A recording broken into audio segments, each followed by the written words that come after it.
La session jusqu'au repas là.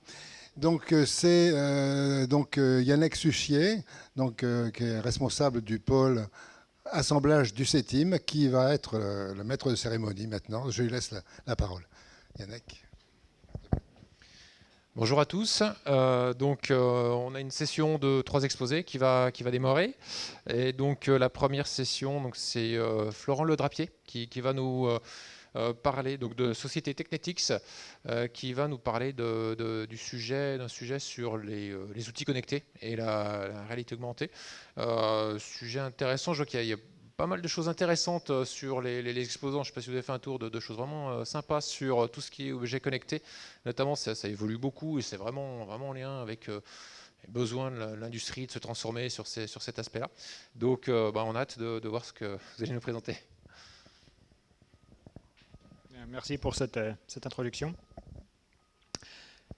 Donc, bonjour à tous. Je vais vous présenter des travaux qu'on a réalisés récemment sur le développement d'un outil d'assistance au serrage de brides boulonnées avec des joints d'étanchéité par réalité augmentée. Donc, ce sont des travaux qu'on a réalisés avec la collaboration du CEA, donc le Centre de Marcoule, dans notre cadre de notre laboratoire commun Maestral avec le CEA, et puis également la contribution de Sam Outillage. Mais au cours de mon exposé, je vais rapidement présenter Technetics, notre activité, et puis notre collaboration avec le CEA de Marcoule, pour ensuite développer le contexte avec les problématiques de la maîtrise de l'étanchéité, avec les mécanismes de l'étanchéité métallique, la conception d'assemblage étanche et l'influence du serrage des brides pour la maîtrise de l'étanchéité, pour ensuite développer la partie d'assistance au serrage par la réalité augmentée que nous avons développée. Donc, Technetics est un fabricant de joints d'étanchéité haute performance.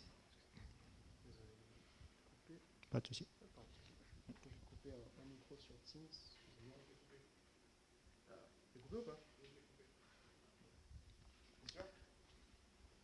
Donc, Technetics est un fabricant de joints d'étanchéité haute performance. Donc, il y a un peu plus de 1000 personnes, présence internationale. Beaucoup aux États-Unis, environ 250 personnes en France et également en Asie.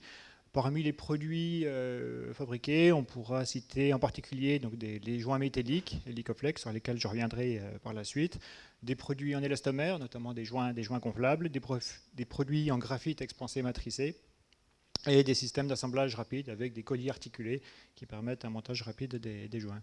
Les applications ciblées par ces solutions d'étanchéité sont des applications très, très exigeantes. On peut citer le nucléaire, l'aéronautique ou spatiale, la pétrochimie, les semi-conducteurs ou les life sciences.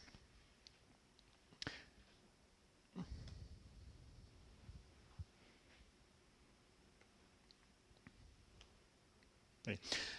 Le Technetics, nous avons un laboratoire commun avec le CEA de Marcoule. Donc le CEA de Marcoule, c'est le centre de référence de la direction de l'énergie pour ses travaux sur le cycle du combustible, sur la gestion des déchets nucléaires, sur le démantèlement et l'assainissement des installations. Et donc nous collaborons avec le CEA de Marcoule depuis maintenant un peu plus de 50 ans, avec un laboratoire commun dédié à l'étude de l'étanchéité. Donc avec des essais de qualification de joints et d'assemblage étanche à travers des essais sur des maquettes dédiées, des essais de vieillissement accéléré en température, sous pression, etc.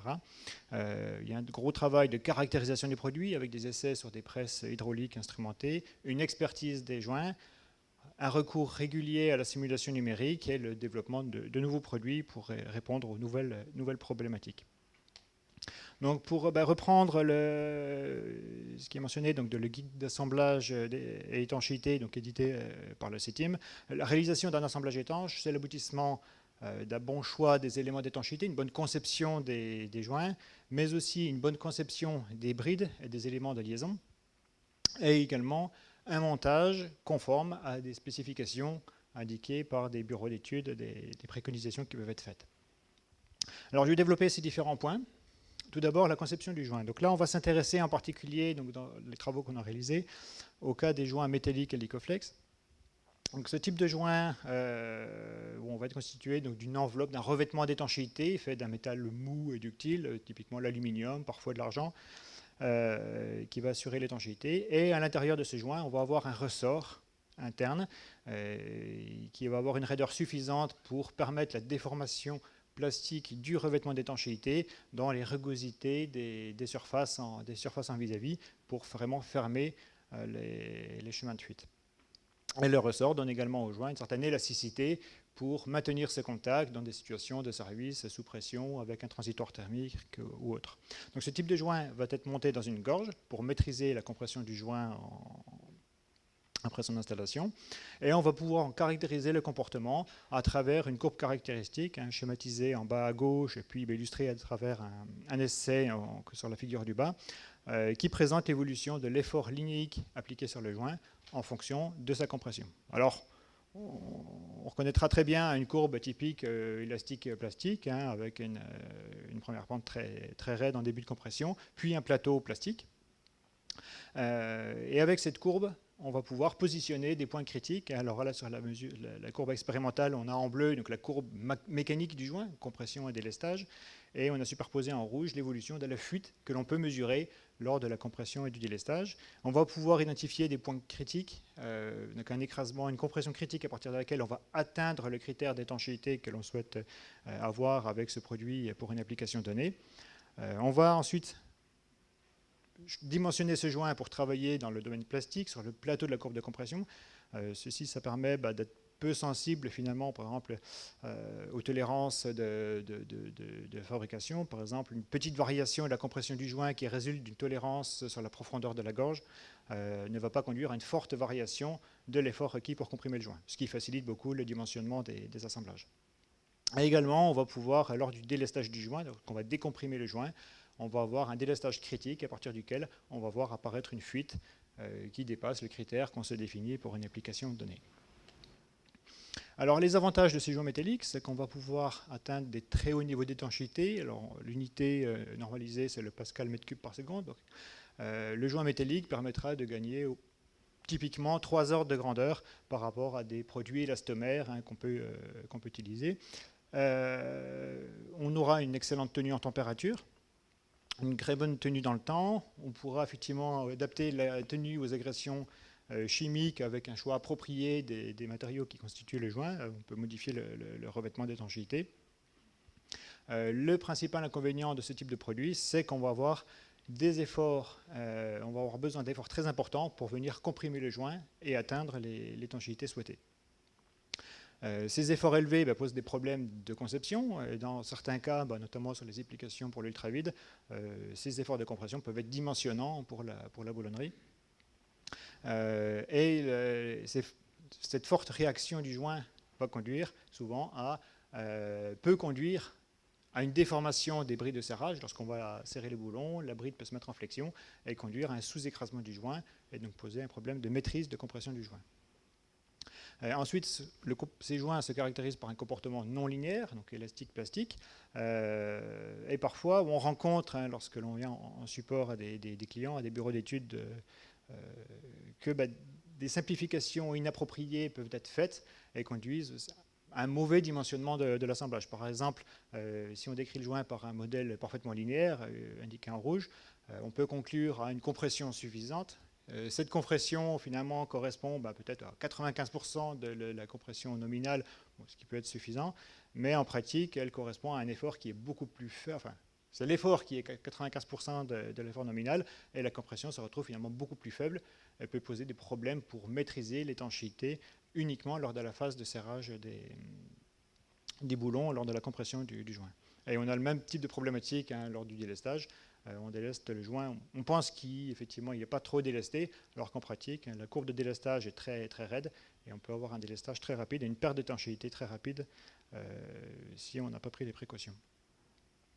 Alors il y a quand même des solutions pour bien dimensionner les avantages, ces assemblages. Et la plupart des outils de simulation numérique du commerce peuvent proposer ces solutions. On en a déjà, il faut faire des simulations non linéaires, puisqu'il faut appréhender des contacts qui ne sont pas initiés en début de simulation. On a des non-linéarités liées aux propriétés des matériaux, avec le comportement notamment élastique, plastique du joint. Les outils de simulation peuvent proposer aussi des chargements de type bolt load, ce qui permet d'appliquer un effort lors du montage du joint, puis de verrouiller l'allongement du boulon pour étudier ce qui se passe en situation de service. Et puis aussi, je dirais même en particulier, on a aussi un recours régulier aux éléments dits gaskets, donc une rangée d'éléments. On ne va pas mettre un modèle détaillé du joint dans le modèle d'assemblage qui serait beaucoup trop lourd, mais on va juste reproduire la courbe caractéristique non linéaire du joint dans l'assemblage à travers une rangée d'éléments non linéaires spécifiques qui vont permettre d'en décrire le comportement. Donc ça, typiquement, il nous arrivait avec des bureaux d'études de fournir la courbe caractéristique de ces éléments joints pour les aider, les accompagner dans la conception de leur assemblage. Donc ce type de données permet donc du coup de vérifier l'intégrité mécanique de l'assemblage, bien sûr, mais aussi on va pouvoir mettre en face de ces éléments joints des critères qui nous permettent de garantir l'obtention de l'étanchéité lors de la phase d'assise, d'installation du joint, mais aussi de garantir le maintien de l'étanchéité en situation de service. Avec, par exemple, sur la figure en bas à droite, une cartographie même du délestage du joint ou de la compression du joint sur un assemblage donné. Bien, troisième étape porte sur la maîtrise du serrage.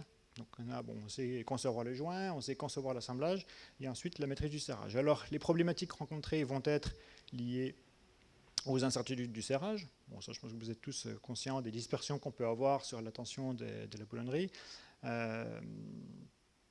Et également une forte influence de la procédure du serrage. Par exemple, on peut étudier par la simulation ici le comportement d'un joint dans une maquette donc conçue pour être particulièrement rigide, une maquette de test qu'on utilise chez nous.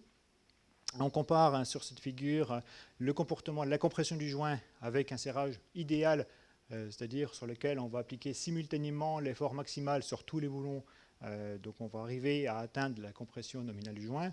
Si par contre, on applique un serrage plus réaliste où on peut serrer qu'un boulon à la fois, mais ici dans une situation, je dirais, la plus défavorable, c'est-à-dire qu'on va mettre 100% du couple successivement sur chaque boulon avec une trajectoire circulaire, donc sur la courbe en orange, on se rend compte que cette application progressive de la charge peut conduire à une compression du joint qui n'est pas homogène sur sa circonférence et même un sous-écrasement du joint qui peut être très importante. Ici, on arrive à peine à la moitié de la compression nominale alors qu'on a bien appliqué le couple nominal sur tous les boulons avec cette séquence, je dirais, la pire possible.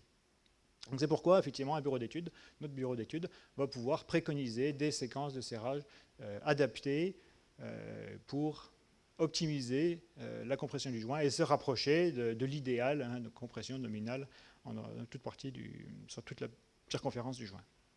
Et puis, il y a un dernier risque sur la maîtrise du serrage qui est un risque associé au facteur humain. Alors, cette problématique a été évoquée dans la première présentation ce matin de SNCF. Effectivement, il y a des problématiques liées au stress ou à la précipitation sur un chantier, le manque d'expérience d'une personne ou un manque d'organisation de l'atelier ou de la personne, un environnement qui peut être peu propice à la concentration quand on suit la séquence de serrage. C'est pour répondre à ce risque humain qu'on a choisi de développer une assistance au montage des assemblages par la réalité augmentée. Donc pour cela, on s'est appuyé sur notre contact avec le CEA Marcoule, et en particulier, donc, il y a un laboratoire qu'on a pu joindre, qui est le LSTD, c'est le laboratoire de simulation et des techniques de démantèlement, qui est chargé du développement de technologies d'intervention sur des milieux hostiles, de coopération, d'assainissement et de démantèlement dans les centrales nucléaires. Donc, ils ont différentes activités, notamment ils développent des outils de télémanipulation, téléopération, en particulier des procédés de découpe, donc avec de la robotique ou d'autres types de techniques. Ils ont également des travaux sur les mesures nucléaires in situ. Ils peuvent avoir une cartographie d'un environnement en différents rayonnements, alpha, bêta, gamma, avec des imageurs et des spectromètres, donc ce qui permet de préparer des interventions sur place. Et également une activité de simulation interactive pour préparer des interventions en milieu hostile, avec une salle immersive, des casques de réalité virtuelle et également donc, des lunettes de réalité augmentée. Donc pour la partie expérience du LSTD en réalité mixte. Alors on parle de réalité mixte, c'est-à-dire un peu à mi-chemin entre, on va avoir différents degrés de virtualité dans l'interaction avec l'environnement. Ces travaux, effectivement, vont leur permettre, eux, donc de concevoir des équipements dès le bureau d'études pour simuler différents scénarios d'intervention, vérifier la faisabilité de certaines cinématiques, chercher à minimiser les débits de dose pendant une intervention, voilà, et vérifier l'ergonomie aussi de poste. Donc on s'appuyait sur leurs compétences pour développer une autre application d'assistance au serrage de brides boulonnées. Et donc le développement réalisé, donc pour cela on va utiliser donc des lunettes de réalité augmentée développées par Microsoft, les HoloLens 2. On va utiliser également une clé communicante connectée d'INASAM, que vous pourrez voir sur le stand de SAM Outillage. Et puis ces différents appareils vont communiquer à travers un smartphone ou une tablette. Donc ici on a utilisé une tablette. Et puis vous avez sur la gauche la bride de test sur laquelle nous allons illustrer cet exemple. Donc la séquence va se dérouler comme suit. Tout d'abord, dans cette première version d'assistance au montage, on a choisi d'interagir avec un QR code. Donc le bureau d'études va pouvoir générer un QR code qui comporte des références sur l'assemblage, sur le joint qui est monté à l'intérieur, et également avec la programmation de la séquence recommandée. Donc là, la lunette HoloLens va pouvoir scanner directement ce QR code et automatiquement charger ces informations, et avec notamment la séquence ici recommandée. Donc ça va être un serrage avec une trajectoire en étoile, avec une augmentation progressive du couple une fois qu'on a fait chaque étoile, avec 30, 60, 100% du couple maximal, et pour finir, une passe circulaire d'homogénéisation à 100% du couple recommandé pour cette maquette. Alors après, une fois que ce QR code a été scanné, des informations vont pouvoir être affichées dans le champ de vision de l'opérateur au plus près de l'intervention, comme on le voit sur ces images. Donc tout d'abord, on va avoir une identification du boulon inséré, il va se mettre en surbrillance, avec une information sur le couple à appliquer, sur le boulon, et également avec une jauge qui nous permet d'indiquer où on en est de ce couple lorsque l'opérateur, le technicien, va venir serrer ce boulon. Ce qui lui permet de doser finalement progressivement l'effort appliqué. Et puis également, on a une référence sur l'étape de la séquence. Donc, dans cet affichage, là, l'intérêt, c'est d'avoir un affichage au plus près de la zone où il fait son intervention, donc dans son champ de vision, sans trop charger non plus son champ de vision d'information, pour que l'information reste lisible. Il y a vraiment le juste nécessaire pour effectuer sa tâche. Donc, au cours du serrage, il va pouvoir interagir avec la réalité augmentée. Alors, il y a différentes méthodes pour interagir. Par la gestuelle, il peut, évidemment, comme il va avoir un menu apparaître dans son champ de vision, il peut le pointer du doigt et du coup interagir avec ce menu. Par exemple, pour demander le passage au boulon suivant. De la même manière, si c'est plus pratique pour lui, il peut interagir avec la tablette ou le smartphone qui peut avoir à proximité, et également une possibilité d'interaction vocale. Il demande le passage au boulon suivant, next, et automatiquement la séquence passe à l'étape suivante, donc au boulon suivant. Au cours du serrage, on imagine une situation classique, le cas d'une perturbation externe. Donc le technicien détourne son regard pour chercher un outil, parce qu'un collègue lui demande une information ou autre. Là, le repère spatial est conservé, c'est-à-dire que lorsqu'il va pouvoir revenir, son regard se redirige vers la tâche en cours. Donc c'est toujours le même boulon qui va être en surbrillance, et la séquence va reprendre exactement là où il a été interrompu. Et puis voilà, le serrage se poursuit avec toute la séquence optimale préconisée par le bureau d'études. Et puis à la fin de cette séquence, une dernière étape, c'est qu'on va pouvoir générer un rapport d'opération. Donc là, l'application développée va pouvoir générer automatiquement un tableau qui va noter la référence de la bride, la référence de chaque boulon, le couple appliqué sur chaque boulon avec la date, l'heure et toutes ces informations générées produites par la clé au cours de cette intervention. Donc ça permet vraiment d'avoir une traçabilité de cette intervention et s'assurer qu'il n'y ait pas eu de problème sur cette intervention. Voilà, donc pour conclure, effectivement, hein, donc là, l'objectif de cette application est de chercher à réduire au minimum le risque d'erreur humaine lors des interventions, avec un respect strict du protocole de serrage, donc qui est guidé étape par étape. Un serrage qui va pouvoir être fait de manière conforme aux préconisations d'un bureau d'études. Donc on peut passer plusieurs semaines de travail pour vraiment optimiser, chercher la bonne séquence pour un assemblage particulier. Et puis cette séquence va être automatiquement déroulée et enregistrée par le QR code. Et puis, par contre, tous les paramètres du serrage vont pouvoir être bien programmés. On peut indiquer dans cette séquence la tolérance sur le couple de serrage, la durée du maintien au couple nominal qui peuvent être paramétrés dans ce type d'outils. Et puis il y a aussi tout un apport en termes de contrôle qualité, puisqu'on peut avoir une traçabilité des opérations effectuées avec une génération automatique d'un rapport qui peut être joint à un dossier de l'intervention. Voilà, donc concernant les perspectives, là pour l'instant on a produit notre preuve de concept au niveau laboratoire. Les étapes suivantes pour nous, ça va être effectivement une industrialisation de ce type de solution, voir un peu du retour plus du terrain et des problématiques qui peuvent être rencontrées lors de son utilisation.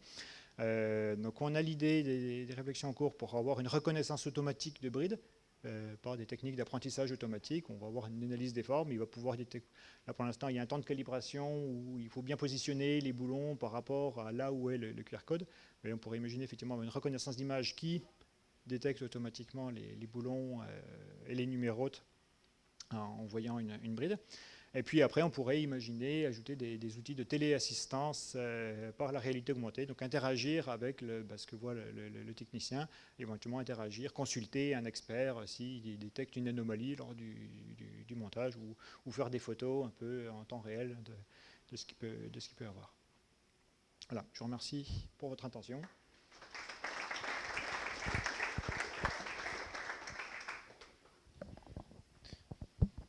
Merci pour cette présentation, vraiment très intéressant. On est quelque part entre le boulon de 12 et puis Minority Report sur le. Voilà. C'est impressionnant. J'ai une première question. Est-ce que vous avez un retour des opérateurs? Est-ce que, parce que c'est toujours intéressant de savoir comment ils appréhendent cet outil, comment ils le prennent en main, quels sont leurs. Est-ce que vous avez pu tester auprès des gens qui auront à maniper cet outil-là, et puis comment ils vont se l'approprier quelque part? Alors, il y a de tout sur les retours. Il y a ceux qui sont réfractaires, je pense, à ces nouvelles technologies, qui ne veulent pas en entendre parler. Ça, je pense qu'il y en aura toujours. Après, je pense qu'effectivement, il y a le sentiment que j'ai, c'est que plutôt des nouvelles générations qui apprennent, qui découvrent un peu, et qui n'ont peut-être pas non plus l'expérience qui leur permet de dire le travail, comment procéder. Oui, ils sont peut-être plus demandeurs justement de ces supports, de cette assistance. Mais voilà, les retours sont très variés. Il y a vraiment les deux extrêmes. Est-ce qu'il y a des questions dans la salle?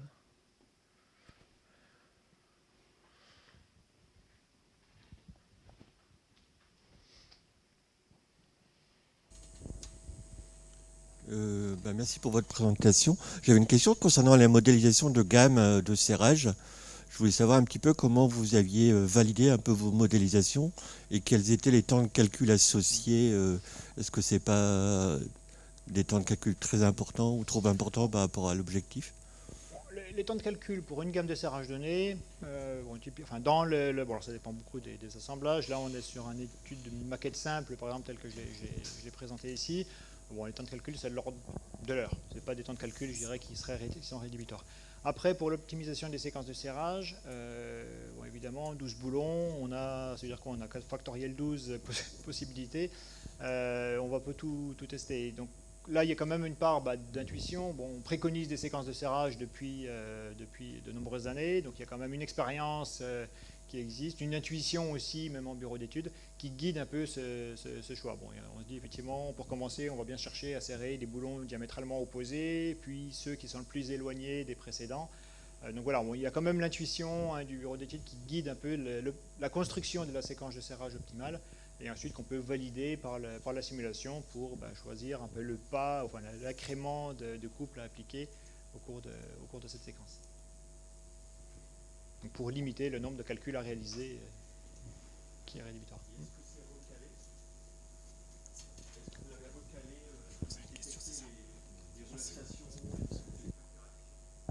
Alors non, on n'a pas de recalage. Oui. Alors la question était, est-ce que ces modèles de serrage ont été recalés par des mesures sur maquette éventuellement, vérifier que la compression est bien conforme à ce qui est calculé. Donc non, on n'a pas encore de ce type de recalage. Ce serait effectivement un point à vérifier. Moi j'ai juste une question après dans la continuité. Vous avez mis tellement de choses en place dans cette zone-là et vous êtes quand même obligé de serrer à 30%, tout serrer à 30%, tout serrer à 60%.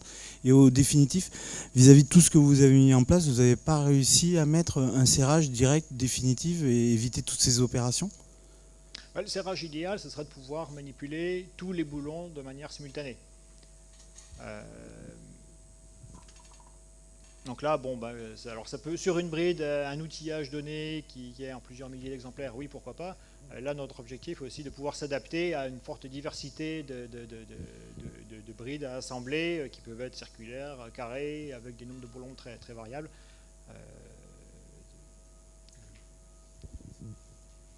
Moi j'ai une question, merci pour la présentation. Au niveau réactivité, temps de réponse, parce que du coup il y a une interface, on va dire, d'infrastructure. On connecte des lunettes, on connecte la clé. Du coup l'opérateur aujourd'hui, s'il n'utilise pas ce système, il peut fonctionner, on va dire, assez rapidement. C'est des choses que nous on voit chez Airbus quand on déploie ces technologies, c'est le retour qu'on a, c'est que l'opérateur, il faut que le temps de réponse soit assez rapide pour pas qu'il attende derrière ses lunettes, derrière sa clé pour pouvoir faire ses opérations.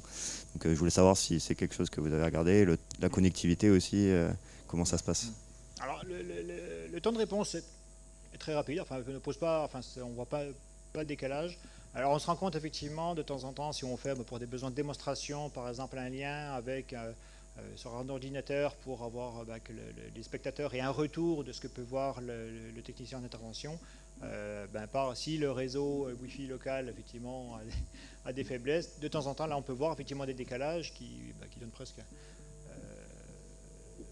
du coup la technologie c'est en Wi-Fi. Sentiment de lenteur, mais dans le champ pour le technicien, avec le réseau, petit réseau local, avec la tablette, la clé, les lunettes, là il n'y a pas de latence observée.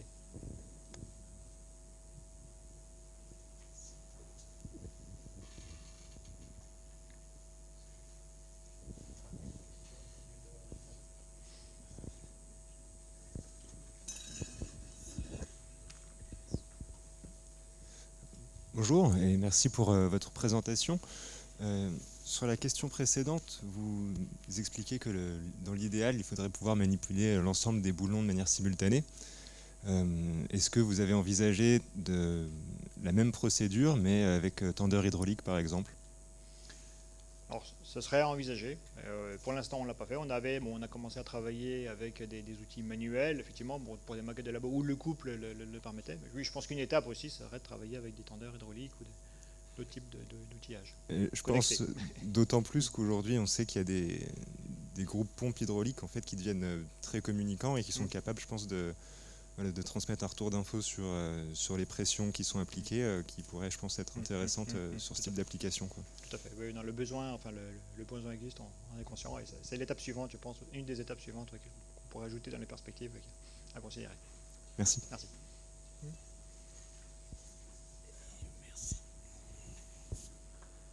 Plus d'autres questions? J'ai une dernière. On voit que les consignes, elles sont données, j'ai l'impression, de façon statique, c'est-à-dire qu'au départ, il y a des consignes qui sont données, l'opérateur réalise le serrage.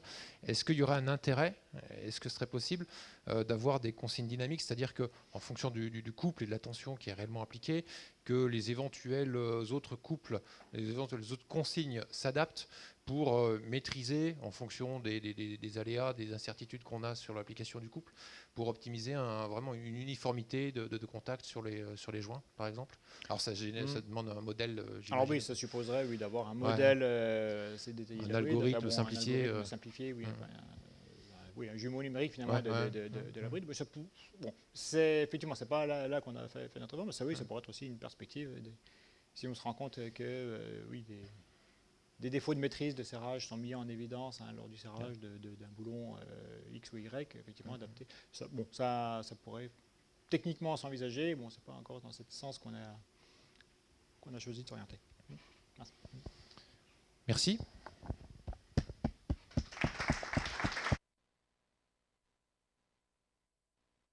L'exposé suivant est du CETIM et donc sur un projet, c'est toi Zouer qui présente. Qui c'est qui présente? Donc Zouer Chaïb qui va présenter du CETIM, qui va présenter un projet mené avec Safran, donc Karim Demou également présent, autour d'une réflexion sur la capitalisation, l'analyse et l'exploitation des données de couple tension. Et regardez comment tout ceci peut être animé, optimisé au sein des laboratoires et pour les bureaux d'études.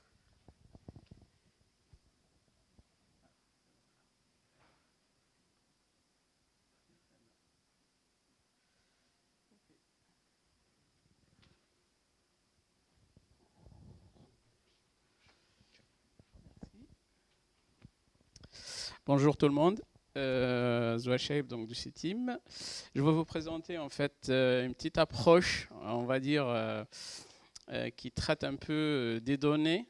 On a vu ce matin le problème lié en fait à une mauvaise maîtrise du serrage côté opérateur. Ça vient d'être traité avec la réalité augmentée, mais rien n'empêche, si l'erreur elle est déjà commise dès le début, c'est-à-dire côté bureau d'études, parce qu'il y en a un problème de data, et bien malheureusement, ou même avec ça, on ne peut pas résoudre le problème. Donc, c'est dans ce contexte-là, nous, on va faire en fait présenter un peu, c'est une nouvelle approche. On va essayer de la partager aussi avec vous. Peut-être les académiciens, ils vont s'inspirer, ils vont le développer davantage. Les industriels, peut-être, ils vont l'approprier. Bon, on verra après. De ce fait, on a un petit programme. On va juste rappeler un peu l'existant. C'est très, très important, je pense. Il y en a quelques oublis qui sont commises souvent par les gens du bureau d'études et qu'on l'oublie souvent. On va rappeler la relation couple-tension. C'est juste un petit rafraîchissement, on va dire, des informations. On va présenter aussi cette nouvelle approche.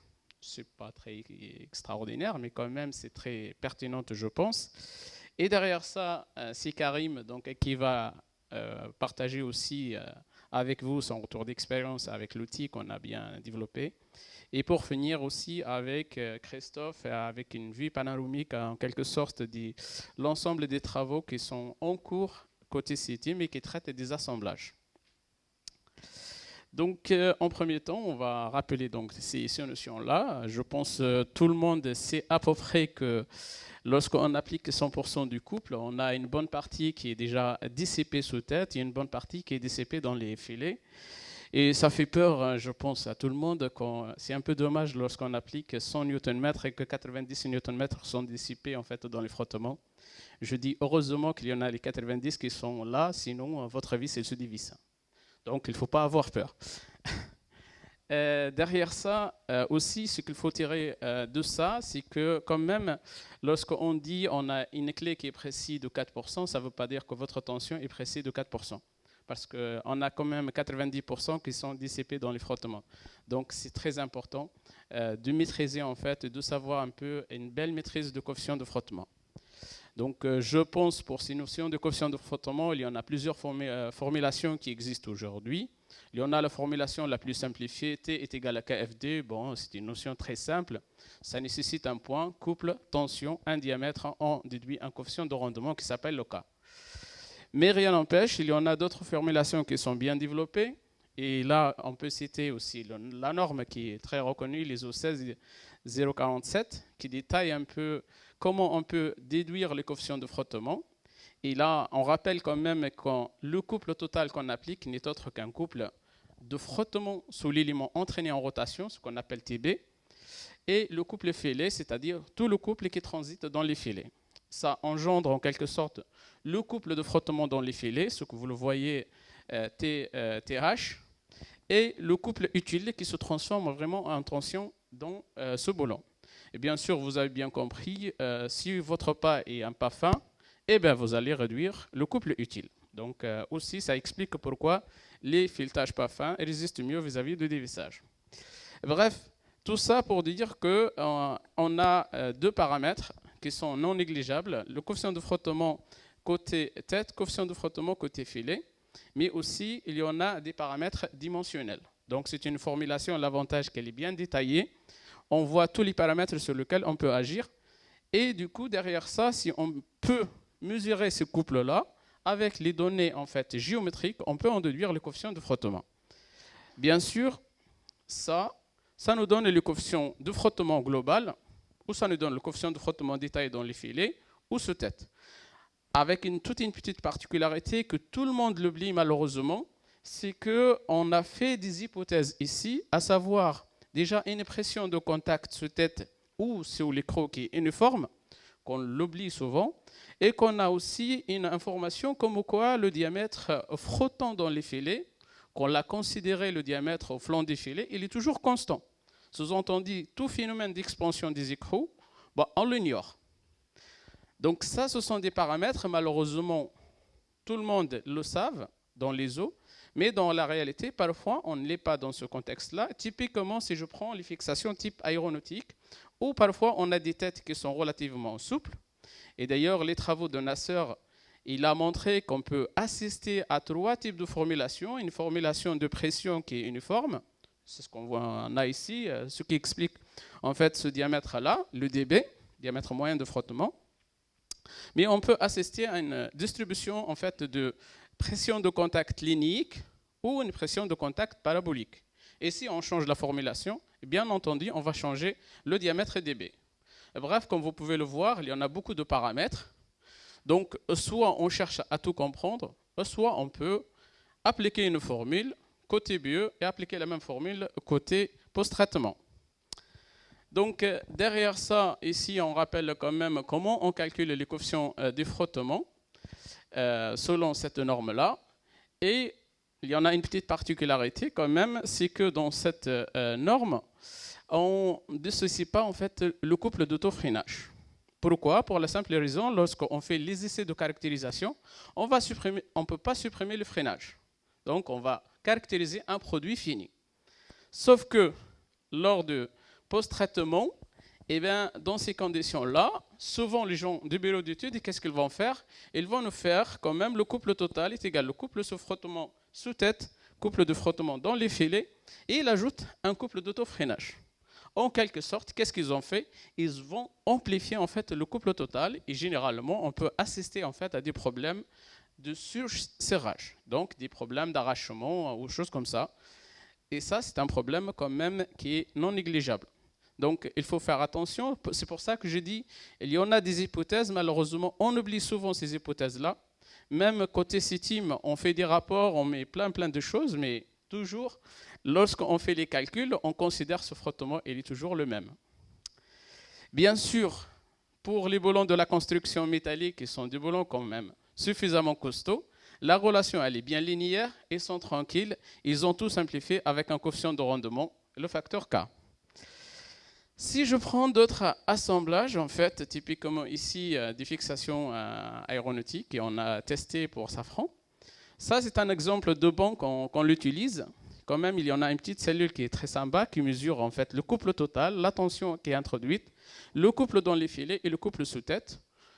Et derrière ça, on peut assister à ces courbes-là. Comme vous pouvez le voir, elles s'éloignent un peu de la réalité linéaire. Donc, il y en a pas mal de phénomènes en fait, qui se produisent. Il y en a le couple d'autofreinage, il y en a problème d'évasement, il y en a problème... Bref, il y en a un peu de tout. Soit on va chercher à tout comprendre, et je pense qu'on va s'arracher les cheveux, soit on va faire différemment, et c'est une approche industrielle qu'on propose. Et si on pratique les eaux, donc on va définir un coefficient de frottement. Sauf que les gens du bureau d'études entre utiliser les eaux telles qu'elles sont définies, ils vont partir de zéro, ils vont dire le frottement, le freinage, il est dissipé, on ne le voit pas parce qu'on a post-traité à ce point-là. Et l'autre famille qui vont dire, ben, moi je vais ajouter le couple d'autofreinage, donc je vais faire un petit décalage. Donc du coup, dans la plage où on a fait le post-traitement ici, tout se passe bien, il n'y a pas de souci. Mais si on va faire une extrapolation en fait, des informations, où on a pour des X raisons, on souhaite baisser le couple ou augmenter le couple, et bien malheureusement, on va créer ce genre de déviation. Ça aussi toujours dans l'hypothèse que le frottement il est constant. Mais si on ajoute la réalité derrière, eh bien, vous pouvez voir qu'on s'écarte pas mal, surtout lorsqu'on est à des niveaux supérieurs.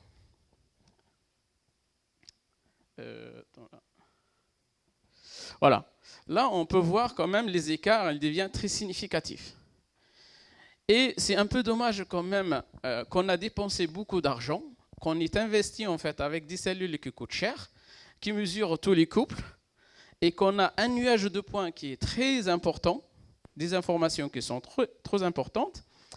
Et en plus, on a un nombre d'échantillons qui ont été testés très important, généralement de 10 jusqu'à 20, ça dépend des configs, et qu'on va retenir seulement deux résultats pour un seul point.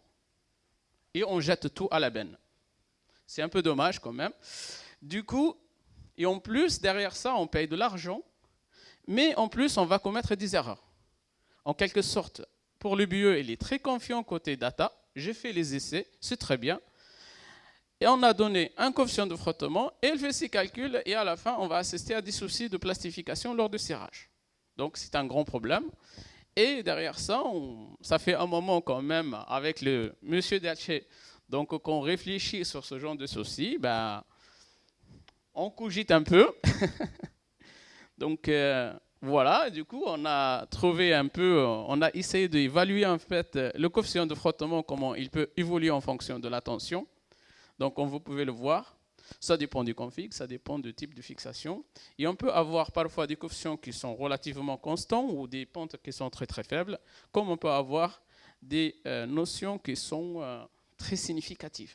Et surtout, lorsque l'évolution du couple qui est très très importante et lorsqu'on assiste à des problèmes d'évasement, c'est-à-dire lorsqu'on a des écrous qui sont très très fines, typiquement l'application aéronautique et aérospatiale.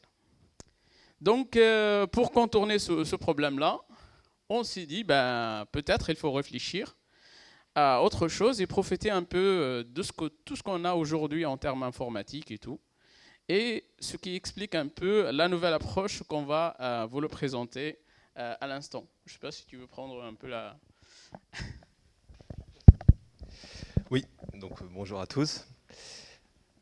Donc les approches historiques sont finalement, comme l'a expliqué Zouer, d'avoir des bases de données, on retrouve des valeurs de coefficient de frottement qui sont finalement des points sur les courbes. C'est historique, tout le monde a ses tableurs avec un 0,15, un 0,12. Néanmoins, vous avez pu le voir que ce point, suivant le niveau de serrage, dans la réalité, il peut évoluer. Donc là, l'objectif, c'était d'avoir une base de données, mais quelle que soit l'application future, le nouveau design, avec des mêmes matériaux, des mêmes revêtements, de ne pas être sujet à avoir ces erreurs et ces déviations. Donc cette nouvelle approche, elle n'a été pas de sauvegarder des valeurs de post-traitement de coefficient de frottement supposées constantes, mais de sauvegarder l'ensemble de la courbe. Aujourd'hui, on enregistre tout, on enregistre toute la courbe. On n'est plus avec des tables traçantes, on va relever des valeurs qui sont essentielles. On a toute la courbe, numériquement. Donc on a choisi de passer par une approche où, justement, on a numérisé l'ensemble de la courbe couple-tension et on sauvegarde cette courbe couple-tension, ce qui nous permet après de faire un post-traitement, quel que soit le niveau que l'on souhaite exploiter de serrage, au bon niveau souhaité. Donc c'est donc une approche où on va déterminer, c'est les mêmes essais, on ne change pas les essais. On va modéliser la moyenne, ou dans ce cas-là, plutôt d'un point de vue probabiliste, la médiane de l'ensemble des points de mesure des essais coupe-tension. On va modéliser l'écart type en fonction de l'effort ou du couple. Et on va donc mettre tout ça, on va le faire à différents paliers. On peut en faire autant que l'on souhaite, du fait qu'on a tous les points. Et on va fitter un modèle. Alors dans notre cas, c'était un modèle polynomial. On pourrait prendre d'autres modèles mathématiques. Le modèle polynomial convenait dans beaucoup de cas. Donc c'est ce que vous voyez finalement en bas à droite. Ces faisceaux sont quelque part des polynômes de régression polynomiale. On peut y ajouter donc un aspect donc probabilisé du fait qu'on sauvegarde l'écart type, que l'on connaît le nombre d'échantillons sur lequel on a fait l'expérience. Et donc on va sauvegarder donc finalement des équations couple-tension et non plus des frottements. Et a posteriori, pour le concepteur, on va identifier les niveaux de serrage qui sont nécessaires et on va aller intégrer les coefficients de frottement à l'endroit de serrage souhaité. Donc ça ressemble à quoi? Donc là, Zouer, tu peux peut-être commenter l'outil. C'est un peu le créateur. Voilà, donc derrière ça, en fait, ce qu'il faut savoir, on a des données quand même qui pèsent lourdes. Et derrière cet outil, en fait, on va tracer en quelque sorte des images. Et ces images, en fait, qui ne sont pas très très lourdes en termes de puissance numérique. Et on peut les garder et on peut les donner des gens oublieux.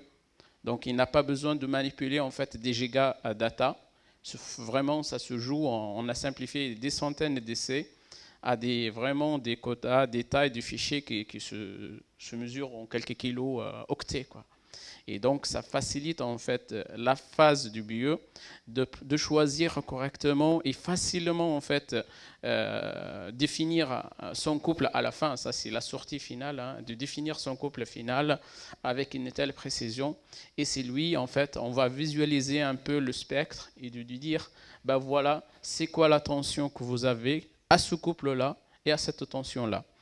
Un avantage aussi bon, ça c'est le résultat. Donc ici on a le couple total, on a le couple sous l'élément entraîné, on a le couple dans les filets. On voit bien aussi l'inflexion un peu de cette courbe qui est un peu due à la particularité en fait de ce genre d'écrou.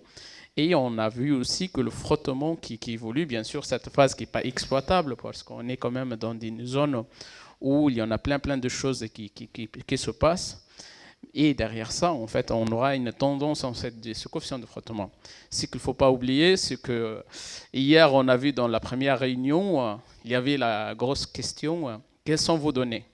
Eh bien, figurez-vous, dans cet outil, on a à peu près une bonne centaine de data qui sont bien concaténées, qui sont bien compilées, tout ça pour vraiment sauvegarder les données et faciliter un peu l'analyse et le croisement en fait de l'ensemble des données pour vraiment se projeter peut-être demain, lorsque vous avez un diamètre qui n'est pas vraiment dans la base de données, d'aller un peu plus loin et d'avoir en fait, au lieu d'avoir le fameux 0,15 plus ou moins 0,03, ben, on va dire peut-être c'est plus, on est à 0,12 plus ou moins 0,01. Et surtout, côté BE, parce que ce monsieur-là, il n'a pas encore conçu le produit, donc il ne peut pas caractériser le coefficient de frottement. Donc ça, au moins, ça l'aide en fait dès la conception de prévoir quelque chose qui sont réalisables et qu'on a de l'expérience et qu'il ne va pas spécifier en fait des coefficients de frottement qui ne sont pas tenables. Derrière ça, bien sûr, il y en a toute une batterie de saisie de données entre dimensions des échantillons, entre revêtements, entre conditions opérationnelles, contre rigidité, je ne sais pas, lubrification, nombre de réutilisations, bref, il y en a un peu de tout, les certificats d'étalonnage et tout ça. Pour remonter, ben aussi, on fait des essais, mais on n'est jamais à l'abri d'un capteur qui peut déconner. Donc, c'est très important. Si un jour on découvre que la cellule a raconté des conneries, au moins on sait que tel et tel essai ne sont pas représentatifs. Donc, bref, c'est un outil qu'on a pu mettre en place. Et voilà, on l'a donné derrière ça à Karim qui a pu exploiter et jouer avec pour nous donner un peu son feedback derrière, quoi. Du coup, bonjour à tous, Karim Demou, Safran Aircraft Engines. Je vais prendre la voix du client du CETIM aujourd'hui.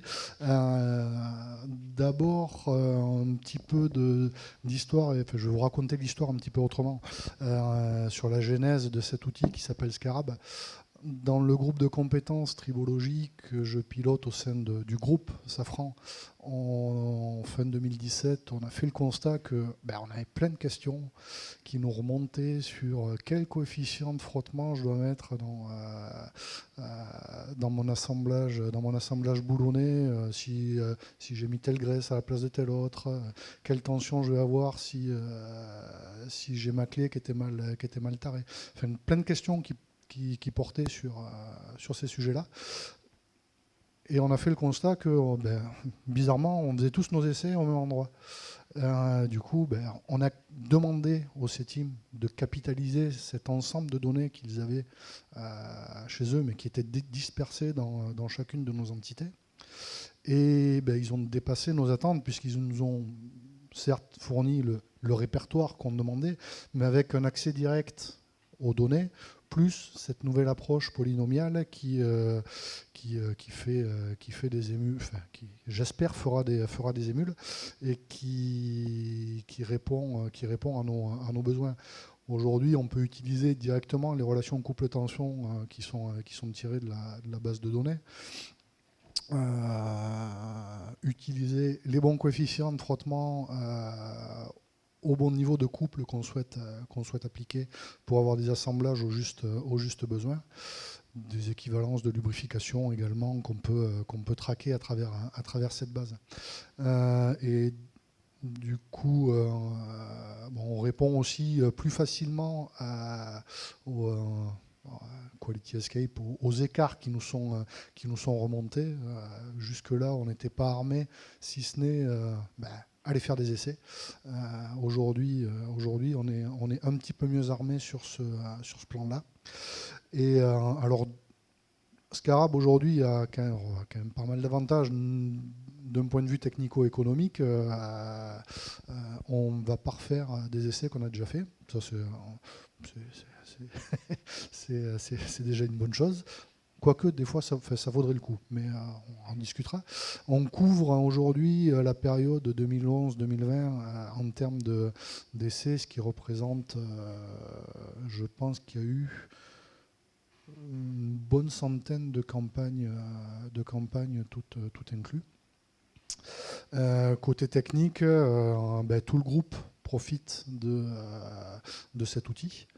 Ça reste un outil, sans que ce soit péjoratif, premier jet, qui demande à être maturé et à travers les besoins clients. Et du coup, on envisage une V2 pour le courant de l'année prochaine. Et ce que j'ai pas intégré ici et qui vient en rebond de la première présentation qui nous a été faite hier, on dispose aujourd'hui d'une base de données propre et conséquente. Je pense qu'il y a un intérêt à les traiter, ces données, à travers des réseaux de neurones ou d'autres choses. C'est pas mon métier, mais je pense que l'avenir est là-dedans aussi. Je te laisse conclure, Christophe. Merci. Oui, merci à toi. Alors pour conclure, donc là c'était une ouverture aussi sur les travaux qui sont en lien avec cette thématique-là, mais pas que. Donc au niveau du CETIM, on a au niveau des travaux en cours, on a notamment un grand projet, un projet autour de la fiabilisation, de l'optimisation des assemblages, donc c'est très très large. Donc c'est un projet qui est collectif, donc qui est fait en partenariat avec un groupe de travail représenté par différentes professions industrielles et notamment on a aussi le syndicat Artema qui y participe. Et dans ce grand projet, on a différents axes. Donc on en a 3 exactement. Donc, et sur la thématique du serrage, on a notamment un axe de travail sur. Donc c'est un projet qui s'étale sur 2-3 ans.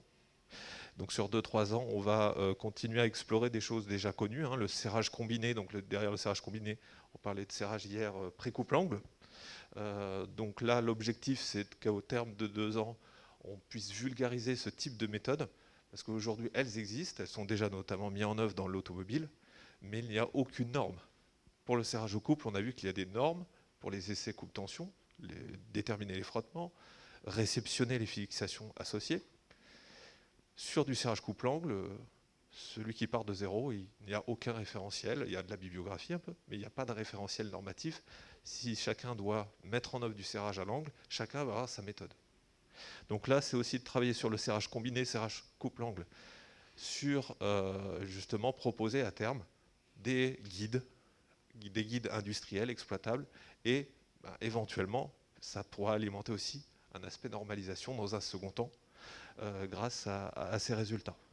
Donc forcément, autour du serrage pré-couple-angle, on parle aussi de serrage pré-couple-angle dans le domaine élastique, mais aussi on va explorer l'aspect plastique qui permet d'exploiter les caractéristiques mécaniques des fixations à leur maximum et de minimiser les dispersions. Donc on va aussi aller jusque-là. Et en parallèle de ça, forcément, ce qui est en bas du schéma à gauche, il y a un aspect contrôle, parce que si on propose des entre guillemets, nouvelles techniques, même si elles ne sont pas si nouvelles que ça, il faut aussi pouvoir contrôler.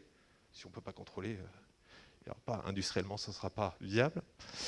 Donc ça, c'est un premier axe sur lequel c'est Zouer qui pilote techniquement cet axe-là.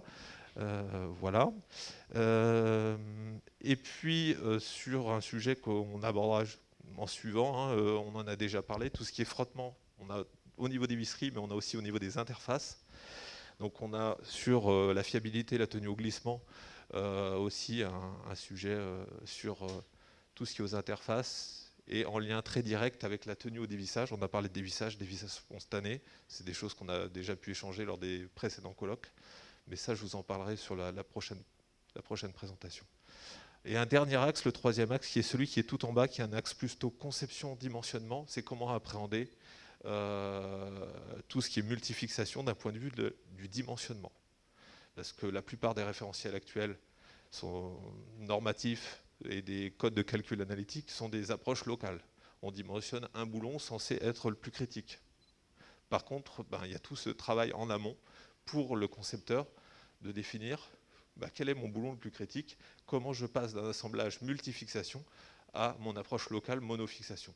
Et ça, même s'il y a des pistes où on indique des méthodologies éléments finis, ça reste des approches qui sont quand même lourdes et complexes. Donc là, l'objet aussi, c'est de la même manière, sous 2 ans, essayer d'avoir une approche simplifiée, industrielle, et éventuellement des outils de type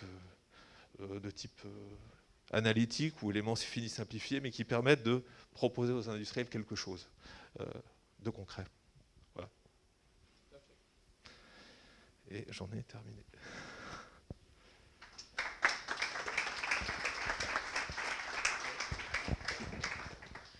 Merci Christophe, merci Zouer et merci beaucoup Karim pour le témoignage.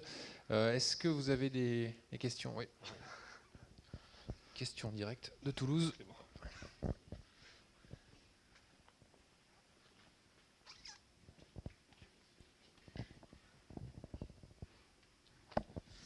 Bon, on en a un peu discuté hier soir autour du champagne, mais je vais continuer.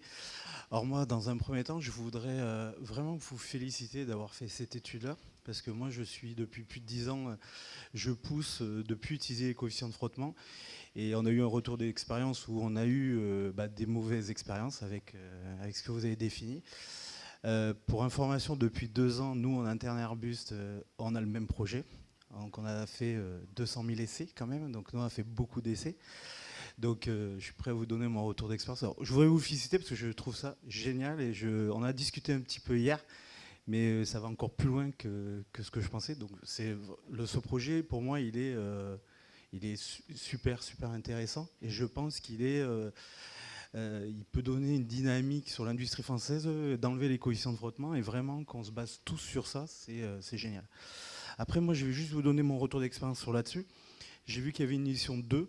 Donc, si par rapport à nous, ce qu'on a fait, je pense qu'il faut faire des essais jusqu'à la rupture. Parce que c'est très important de savoir où est la rupture. Et au niveau des courbes à la fin, nous, on a pu voir que ça nous avait énormément servi.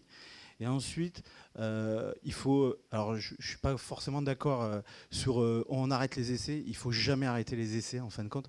Du moins, arrêter les essais même quand les effets sont un diamètre. Parce qu'on a pu voir, nous, avec les transferts of work de fournisseurs de écrous et autres, qu'il y a des variabilités et qu'on se retrouve. Donc en fin de compte, cette base de données, il faut qu'elle soit vivante et il ne faut jamais l'arrêter. Et on a une synergie au niveau des diamètres qui n'est pas constante, qui n'est pas linéaire. Moi, je n'ai pas réussi encore à expliquer tout ça. Donc il faut faire très attention. Et après, il faut rentrer aussi la notion de vitesse de serrage, la notion de côté de serrage, la notion des matériaux sous les écrous. Et je pense qu'il faut mettre vraiment le warning sur le freinage de l'écrou parce que dans l'aéronautique, c'est ce qui fait toute la complexité du truc. Donc moi, c'était juste pour vous féliciter et je pense que si elle est mature, je pense qu'en sortant, Airbus, on vous l'achètera. Je trouve ça génial. Donc félicitations vraiment. C'était pas une question, c'était vraiment... Merci bien Clément. Merci beaucoup. Juste aussi pour information, toutes ces informations, en fait, c'est vrai, on l'a bien masqué. Ici, il faut savoir derrière chaque onglet, il y en a quasiment une dizaine ou voire une quinzaine de data. Donc c'est juste pour simplifier un peu le visuel et tout, simplifier surtout pour une exploitation plus, on va dire, ludique et tout ça. Et alors, en fait, la question, c'était derrière ces fichiers, en fait. C'est quoi? C'est des fichiers LED que vous avez en stockage derrière? Alors, en fait, les données d'entrée, ce sont des fichiers LED. Il y en a des fichiers texte CSV, et on a des fichiers texte format libre. Vraiment, c'est très ouvert. Mais par contre, tous ces datas-là expérimentales, en fait, ils sont sauvegardés avec un format bien défini à côté, et on récupère pour l'outil une image. En fait, il y en a toujours un lien, il y en a une référence qui est définie par l'outil. Et derrière, il y en a le big data. Le big data, il contient vraiment le nuage de points complètement. Mais sur on va dire l'interface qui sera utilisée par les gens du BUE, c'est un ensemble d'images en quelque sorte, mais c'est une image numérique. Ouais. Et autre chose, je suis tout à fait d'accord pour les essais jusqu'à rupture. Juste à une particularité près, on est parti quand même des essais qui sont déjà été faits. Donc du coup... Alors nous, pour info, nous c'était pareil. Et on les a mis tous à la poubelle. On est reparti de zéro, ce qu'on discutait hier soir. Nous on est parti de zéro parce qu'on s'est rendu compte que vous parliez, je suppose que vous avez les mêmes problématiques d'undertorque ou d'overtorque au niveau des industriels. Et on s'est rendu compte, nous, que dans ces zones... Alors dans le point milieu, le couple qu'on a défini, il est très peu dispersif. Ouais. Alors même si je ne suis pas d'accord avec les coefficients de frottement qu'il y a, parce que ça ne marche pas. Mais par contre, sur le bas ou sur le haut, on se rend compte qu'avec la variabilité, et c'est là qu'il faut avoir beaucoup d'essais parce qu'on a des grosses surprises. Et sur l'overtorque, nous, on a eu des très grosses surprises. Du coup. Et entre un lot d'un fournisseur X ou Y, dans ces zones-là, ça peut être énorme. Et comme on doit justifier un risque, par exemple en vol ou autre, c'est vraiment, il faut faire beaucoup d'essais. On est tout à fait d'accord. C'est juste, en fait, s'il faut le voir plutôt côté bureau d'études. Comme je vous l'ai dit, côté bureau d'études, lorsqu'ils vont concevoir un assemblage, malheureusement, le diamètre, le revêtement, le couple, rien qui est déjà défini. En fait, c'est juste, il l'aide à définir déjà en premier temps son assemblage, mais je suis tout à fait d'accord, une fois l'assemblage est défini, c'est-à-dire la fixation est définie, diamètre, longueur, revêtement et tout ça, effectivement, du coup, de valider tout ça. On est tout à fait d'accord là-dessus. Aussi, alors nous, aussi un autre retour d'expérience qu'on a fait, donc là, vous utilisez des bancs, je suppose, type Automatica ou autre. Donc, on a de différents fabricants. De tout. Après, derrière, nous, ce qu'on a fait aussi, c'est qu'on a une partie data où on fait un serrage qui est constant, sur des bancs qui est bien, et après on prend tous les moyens de production et on refait ces essais. Donc faites très attention parce qu'on a vu des gros deltas aussi. Oui, avec les vitesses de serrage. Avec la vitesse, avec le moyen d'utilisation et si, alors je ne sais pas si Safran utilise des systèmes avec des systèmes de blocage côté vis où il y a une interaction, où il génère la torsion et on peut générer des changements. Donc nous on est resté théorique.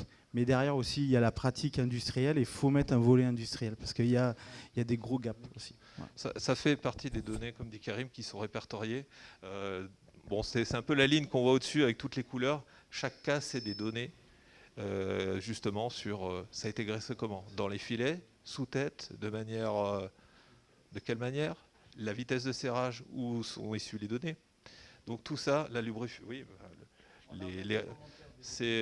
chaque paramètre qui a potentiellement une influence a été listé. Ouais. Après, si on n'a pas la donnée, si on n'est pas Notre cas d'application n'est pas l'image de ce qui est enregistré. En effet, il va falloir valider à un moment donné. Par contre, ça permet d'avoir une première base. Et en effet, c'est vrai ce que tu disais sur le surserrage. On voit les polynômes, là, ils s'arrêtent. Ils s'arrêtent parce qu'on n'a pas de données au-delà. Après, le matériau sous écrou est très important. Nous, on a fait des essais entre le titane ou l'alu plus primaire. On a eu des très très grosses surprises. Donc là, oui, très surpris. Tous les essais qu'on a menés côté Safran ont été faits avec des plaques d'appui représentatives du matériau. Il y a une peinture, il n'y a pas de peinture. Parce qu'en effet, ça peut interagir. On peut avoir des phénomènes où les rondelles tournent ou autres. Et oui, en effet, ouais. Bon, après, c'était une base historique. On est parti avec, mais oui. On va prendre une dernière question.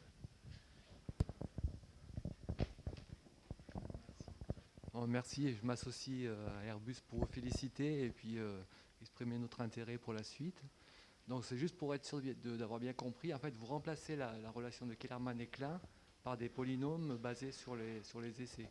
Oui, en fait, comme dit Zouer, c'est l'image de la relation coupe-tension. Et en gros, on sauvegarde sur le faisceau de courbes, on post-traite la médiane en fonction de la tension.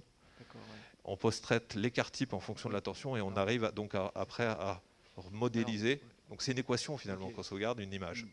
Mais de la relation coupe-tension. Plusieurs petites questions associées à ça. Du coup, on a toujours la dispersion sur les coefficients de frottement, donc toujours la dispersion sur la tension. Et donc ça, comment vous la gérez en fait? C'est une probabilité associée à un couple, c'est un écart type sur la tension résultante. C'est ma première question. Ensuite, donc la suite, c'est en fait tout repose sur la base de données sous-jacente. Aujourd'hui, cette base de données, est-ce qu'elle couvre, on va dire, des assemblages plutôt aéronautiques avec des revêtements de surface plutôt aéronautiques, ou est-ce que pour le moment, est-ce que c'est plus général que ça? Enfin, voilà, c'est un peu... Alors l'outil, il a été développé dans ce cadre-là. La base de données qui a été exploitée sur cet outil, c'était la base de données Safran. Donc pour l'instant, les données qu'on a dans cet outil sont des données plutôt aéronautiques. Mais ça, oui, en effet, mais la mise en données, quand on a déjà fait l'essai, c'est plus compliqué que quand on met les données en même temps que lors de la réalisation de l'essai. Donc c'est sûr, et puis on se rend compte là encore une fois, comme le disait Clément, quand on a déjà fait les essais et qu'ils ont 5 ans, on n'a pas listé tous les paramètres. Donc la donnée, en fait, elle devient floue, quoi. Et c'est là où on se rend compte que lister tous les paramètres, j'avais un zinc nickel en revêtement. Mais c'est quoi la référence du zinc nickel? C'est quoi les lubrifiants exacts? C'est une graisse molycote? Non, c'est pas molycote, c'est une molycote avec sa référence. Et quand on n'a pas suffisamment listé ces données-là, on se rend compte que malheureusement, il y a une bonne partie des essais qu'on a fait, comme le disait Clément, on peut que les mettre à la poubelle. C'est malheureux, mais... Donc aujourd'hui, mais ça permet de définir quand même déjà un premier niveau, mais bon. Et donc vous associez une probabilité à... C'est ça qui m'intéresse beaucoup. Alors sur l'aspect purement... probabiliste, en fait. Oui, sur l'aspect probabiliste, la médiane, qu'elle soit sur un échantillon, sur la population, généralement elle est censée être globalement la même. Hein, mais bon, c'est des essais dispersifs, vous voyez les faisceaux. Oui. Donc si on fait ça sur 5 échantillons, vous n'allez pas faire grand-chose statistiquement. Ça ne va pas être suffisamment précis. Donc c'est au minimum une dizaine, voire 30 échantillons si possible, comme le disait Clément, mélanger des lots différents, parce que si on n'a pas l'aspect multi-lot de fabrication, on a une image très partielle quand même, tout de même. Donc ça, c'est des choses qui dans la base ont été faites. On a des faisceaux ici, ils ont été faits sur 50 échantillons, en mélangeant des écrous, en mélangeant des vis de différents lots. Et après, l'écart type, c'est sur un échantillonnage, donc on utilise les règles d'élargissement qui permettent d'estimer la population aux critères que l'on veut. Ici, de mémoire, sur l'outil, ça n'a pas été intégré, ce critère statistique, c'est juste un élargissement à 2 écarts types, mais d'un point de vue de probabilité, on a toutes les données, en tout cas, pour construire un faisceau à 90, à 99, à 99,9. C'est qu'une question d'élargissement en fonction du nombre d'échantillons. D'accord. Merci. Voilà. Très bien, merci à vous trois.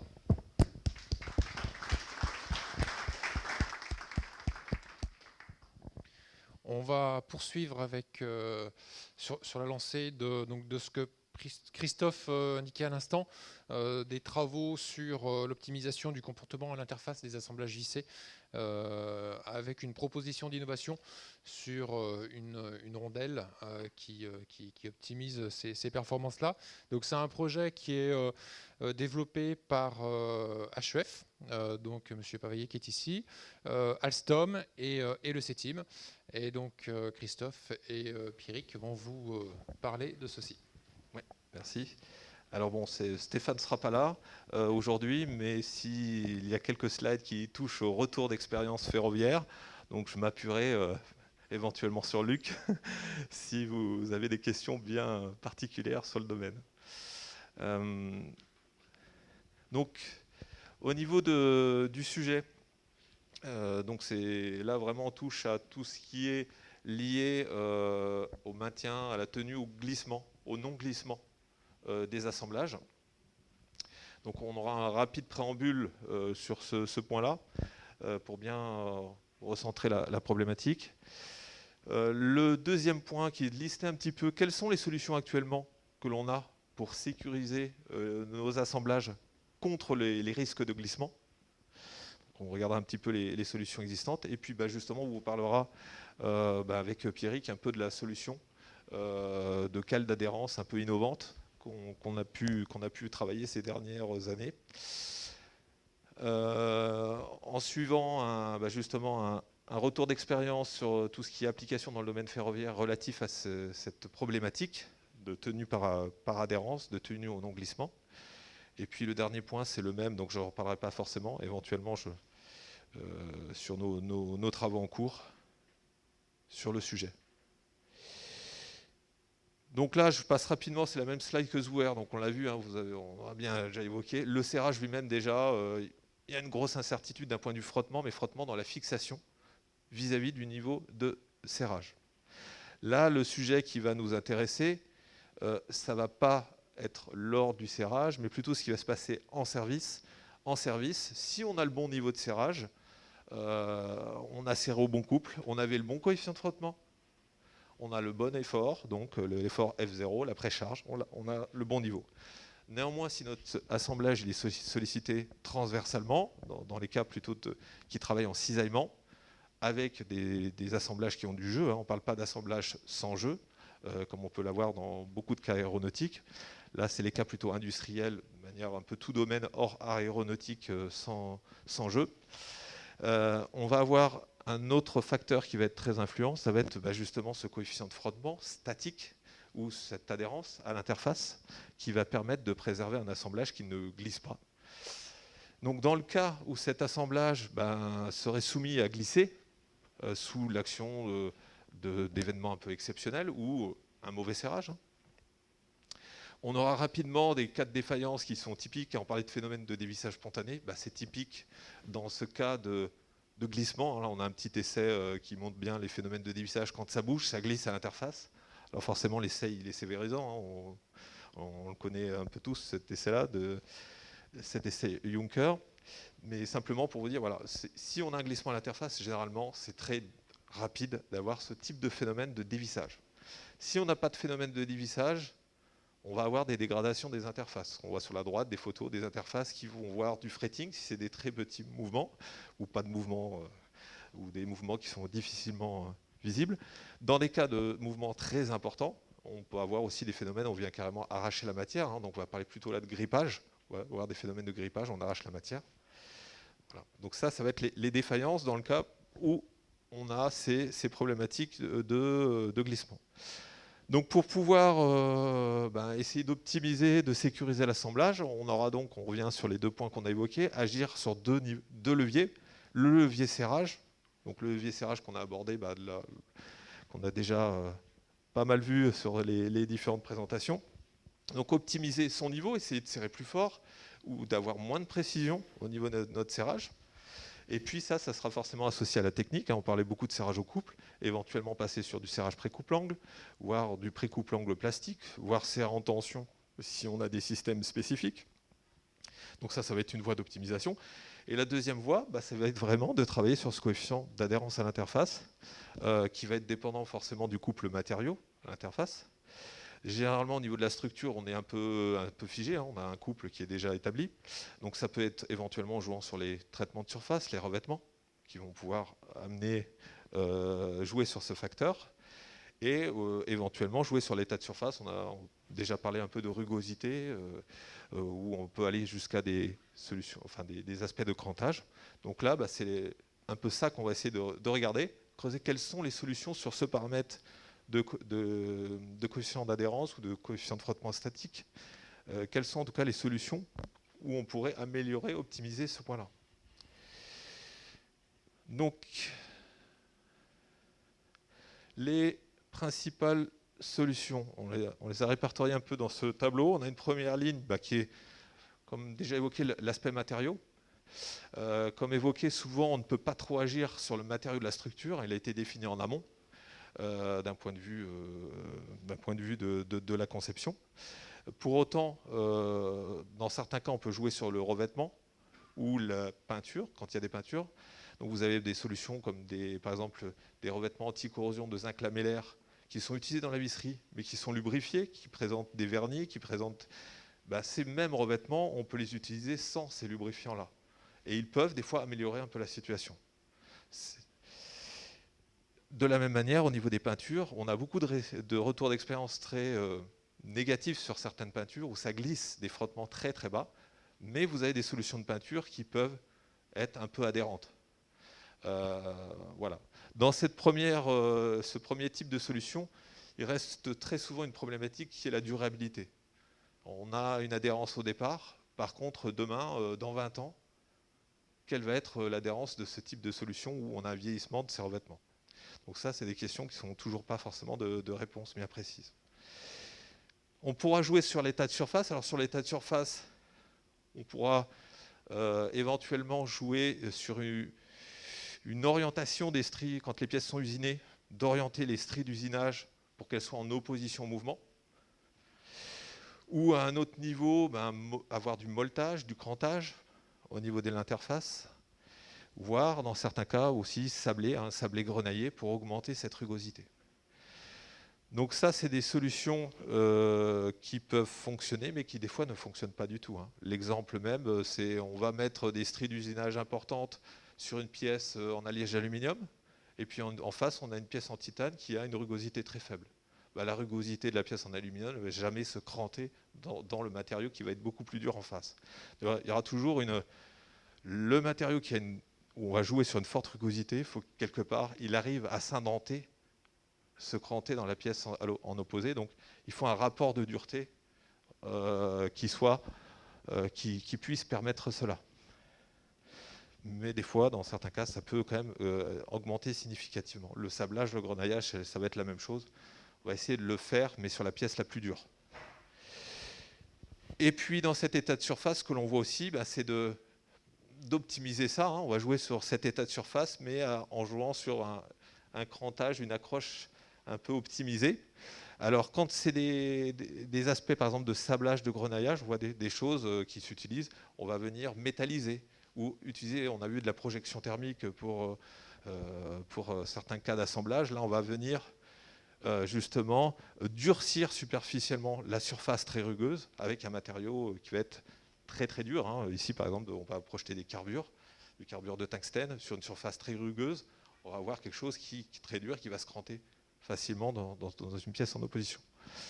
Et puis le dernier point, c'est un peu le sujet qu'on a essayé nous de creuser, de tout ce qui est cale d'adhérence qui intègre aujourd'hui, on a des solutions qui intègrent des particules par exemple de diamant. Et donc là, forcément, le diamant étant très dur, il s'indentera, il s'accrochera facilement au substrat. Donc là, vous avez des illustrations, un peu, on voit ce genre de solution qui existe actuellement sur le marché. Donc forcément, comme évoqué, il y a certains points de vigilance. Ce n'est pas pour autant que ça va marcher dans tous les cas, donc ça demande toujours à être qualifié au cas d'application. Sur des cas d'application, ça peut fonctionner très bien, sur d'autres non. Typiquement, ce type de cale fonctionne très très bien d'une manière générale, mais il y a certains cas, notamment quand on a des peintures, si les particules ou si la rugosité passe par les peintures, on accroche sur une peinture et des fois c'est pas terrible. Donc il faut être toujours un peu vigilant. Voilà. Et puis c'est aussi très dépendant du niveau de serrage. Créer une indentation, c'est fonction de la pression à l'interface, donc ça sera un facteur non négligeable. Donc justement, au niveau de ce que l'on a pu travailler, au niveau CETIM, on a eu un brevet sur justement un concept de travailler sur une alternative aux solutions de cale d'adhérence, mais non pas en jouant sur les particules, directement en jouant en fait sur la texturation. Donc vous avez des beaux clichés, on voit des textures de micro-picots. Donc l'intérêt étant de le faire sur des matériaux extrêmement durs, des cales qui sont dans des matériaux durs. D'avoir aussi, via cet aspect de texturation, quelque chose qui peut s'adapter assez facilement au cas d'application. Si on a besoin de picots un peu plus haut parce qu'il faut transpercer une peinture, on pourra le faire assez facilement. C'est très reproductible et répétable. Voilà, et donc là, sur ce sujet-là, peut-être Pierrick, tu peux dire. Bonjour à tous. Effectivement, le groupe HEF va intervenir du coup sur la partie industrialisation et commercialisation de ces produits. En effet, on est expert un peu sur la partie ingénierie de surface, notamment avec des expertises en tribologie, traitement, revêtement de surface. Donc c'est typiquement le type de projet, enfin de produit qui s'inscrit dans nos compétences. Et on interviendra là sur la partie notamment texturation de la surface de ces cales d'adhérence. Voilà, donc là le concept c'est une chose, on a quand même quelques résultats sur des versions qui sont prototypes, mais qui permettent de situer un petit peu qu'est-ce qu'on peut obtenir avec ce type de solution-là. Donc c'est un tableau où vous avez sur la gauche ici différents couples matériaux qui ont été testés, des alliages d'aluminium en série 6000, en série 7000, des aciers peints, des aciers avec une cataphorèse, un acier donc là non revêtu mais plutôt avec une dureté un peu plus haute, on a un 42 CD4, et puis un inox 316L sur la dernière ligne. Et puis en termes de référence, un peu pour se positionner, de relever un peu les valeurs qu'on a pu obtenir sans cale, sans rien, brut, aluminium sur aluminium, 0,17 en termes de coefficient d'adhérence. Ces essais, ils ont été faits via des essais qui sont illustrés sur la droite, qui sont des essais, donc je vous avais déjà parlé un peu de ce sujet-là il y a 2 ans, il y a 2-3 ans, des essais que l'on mène sur un banc qui va représenter le champ de pression des boulons et qui se veut un peu simplifié. Vous voyez des éprouvettes qui sont des carrés sur des carrés. On vient exercer la pression de contact via des pions qui représentent les surfaces d'appui des fixations. Donc on a vraiment un champ de pression qui va être représentatif du cas d'application d'un boulon, comme on le voit en bas à droite avec le cône de compression. Et donc on va relever les pics, on va délimiter la zone d'adhérence et de glissement. Donc on a fait ces essais-là sur ce type d'éprouvette. Vous voyez que sur des cas, on a des frottements extrêmement bas. Ça, c'est des retours d'expérience qui sont qui se répètent malheureusement assez couramment ces dernières années, où sur certaines peintures, certains revêtements, on a des valeurs extrêmement basses et c'était pas le cas il y a 10-15 ans. C'est-à-dire ces cataphorèses, elles évoluent dans le temps. On souhaite avoir à la base plutôt une tenue corrosion. Par contre, l'aspect tribologique est complètement catastrophique dès que l'on veut faire passer des efforts. Parce que là, quand vous voyez des frottements qui sont de cet ordre-là, et quand dans la base de données, il y a 10-15 ans, c'était 0,2, il n'y a plus grand-chose qui tient. Donc ça, c'est des retours qui se répètent un peu partout, que ce soit en France, même à l'étranger. On a des cas comme ça assez embêtants, ces données historiques qui sont des abacs assez anciens, sont plus trop valables aujourd'hui. Donc d'où la remarque de Clément, les essais, oui, il faut continuer à en faire. Parce que même si les revêtements sont les mêmes, il y a toujours des évolutions. Demain, ils sont un peu plus rich. C'est le même, on a trouvé la même solution. Oui, mais non, en fait, il y a eu des petits changements et qui font que, d'un point de vue en tout cas tribologique, ça peut être pas très rassurant. Donc sur la deuxième colonne, vous avez des valeurs qu'on a pu obtenir avec des calés friction shim de 3M qui fonctionnent relativement bien, qui sont des solutions qui sont assez connues. Et puis sur la partie à droite, les valeurs qu'on a obtenues avec différents prototypes. La première colonne, c'est un prototype qui est fait sur une cale en acier au carbone, XC75, texturé. Donc des aciers au carbone mais traités assez haut, avec des niveaux de dureté très élevés. Donc c'est en gros une base de clinquant. La même chose sur des matériaux en 17,7 pH, donc un acier inoxydable, acier inoxydable. Et puis le dernier cas qui était avec un revêtement de type PVD qui permettait d'améliorer encore la dureté superficiellement au niveau des picots et qui permettait aussi de rehausser significativement le niveau dans certaines configurations. Voilà. Donc des choses en tout cas intéressantes. Et justement, je vais donner un peu le mot de les quelques éléments que nous a fait passer Stéphane, sur lesquels je pense Luc pourra compléter si besoin.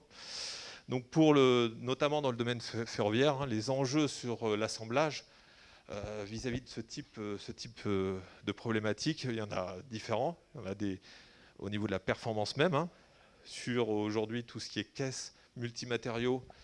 Il y a quand même énormément de liaisons boulonnées, on en a parlé ce matin, et qui travaillent beaucoup au non-glissement.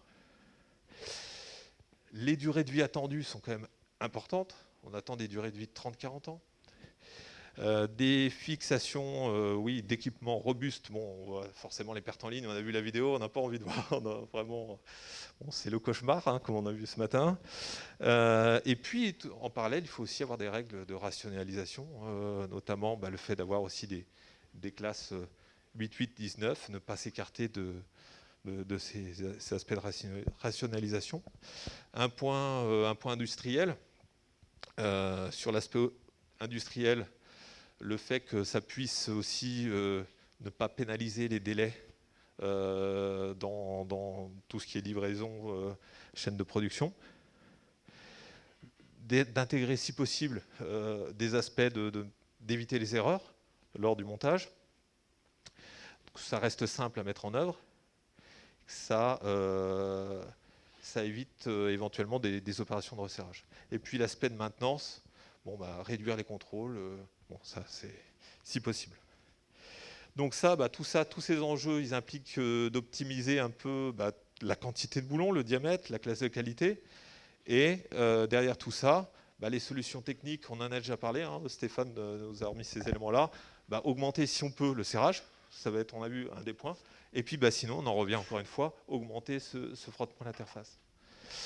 Donc les retours d'expérience côté ferroviaire, l'utilisation de ce cale d'adhérence, quelle qu'elle soit, que ce soit les versions que vous avez eues avec des particules ou celles qu'on développe, ça permet un assemblage classique quasiment, on l'a vu, vous voyez les niveaux, dès que l'on passe sur ces solutions-là, de doubler l'adhérence, donc de doubler la performance en no-glissement. Et là, vous avez une illustration d'une caisse de métro, globalement, de manière chiffrée. Dans ce cas-là, le fait d'utiliser ce type de solution, de réduire de 18% la quantité d'éléments de fixation, de réduire les diamètres, de rester en 16 et ne pas passer en 20. Donc ça aussi, il y a un aspect poids. Et d'augmenter forcément le coefficient de sécurité que l'on a sur ce paramètre-là, qui, on a vu, les bases de données, des fois, peuvent être problématiques. Voilà, et puis là, on avait encore notre projet. Vous voyez bien que ce sujet-là, nous, il continue à être travaillé au niveau R&D. Et là, l'objet, c'est vraiment dans ce projet R&D de travailler sur les méthodes d'essai. Parce qu'aujourd'hui, ce type d'essai, on vous a dit, on a travaillé, nous, sur un montage qui a été travaillé avec PSA depuis pas mal d'années.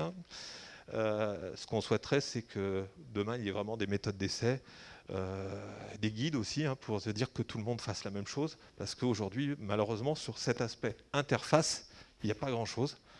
Et là, c'est le souhait aussi. C'est que d'ici, on l'espère, 2 ans, qu'on puisse peut-être embrayer aussi sur la normalisation, que tout le monde ait un référentiel commun, simple, pour faire des essais simples, si possible le plus simple, le moins coûteux, pour permettre d'avoir des données fiables demain. Voilà.